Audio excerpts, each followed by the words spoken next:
Okay, so I have knocked a lot of doors in your all's districts talking to Republicans.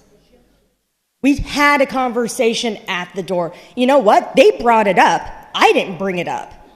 I asked them what issues they were concerned about this election cycle. Abortion was number one. Guns was second. And this was talking to Republican voters as well, okay? Let's just make that clear. These were not Democrats. They were Republicans. We had clear conversations about what Amendment 3 is. On top of that, they said that they were going to support Amendment 3 because they saw that there was gray areas. When Roe v. Wade was overturned, there was gray areas that affected their families, affected somebody they loved.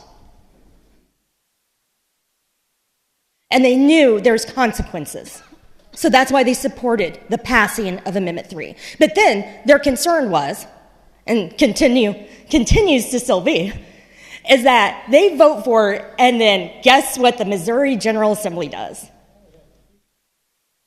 They undo the will of the voters, which is exactly what you've been doing. So I want to quote somebody who was from Jefferson County who came here to testify who's pregnant. So, when I voted yes on Amendment 3, I did so carefully and thoughtfully. I read the amendment, did my research, and decided to vote yes. I was voting for the right to make my own medical decisions.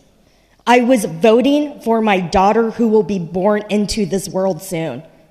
I was voting for every woman who has faced impossible decisions and for every family that deserves their privacy to make them. I believed in that vote. I believed that meant something, and now you're telling me it doesn't. So, when we sit here and talk about abortion clinics, and I hear you all say and continue to say that, oh, we want safe abortions, and we want to make sure that the physicians are real physicians and everything. Yeah, we do too. Guess what? They are. All abortion clinics in Missouri are required to have safety checks and regulations in place.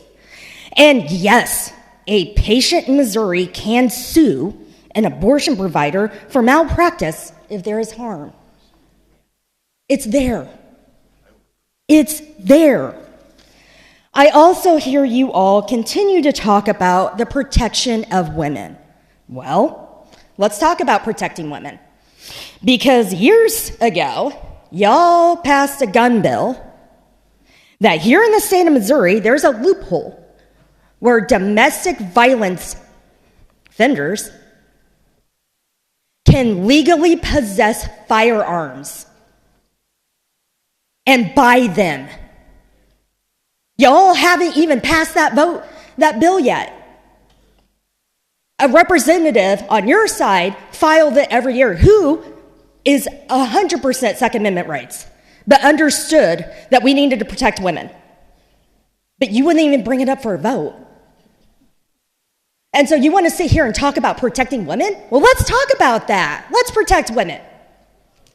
But maybe you should listen to us too, because how many times do we have these conversations on the floor and we talk about sexual assault victims or survivors?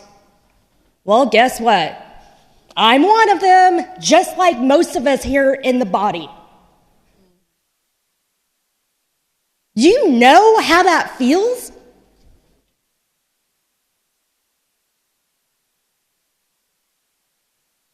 It's not something that everybody needs to go through to have an understanding about it. You should just listen to us. You should make it very clear that you trust us with the decisions of our own body. You should not be in that doctor's office. You want to talk about how you all are the pro-life party? Not very pro-life. when you continue to sit there and defund education, when you defund unemployment, when you try to defund SNAP benefits. Not very pro-life. Again, what are we doing here? Undoing the will of the voters once again. Bravo.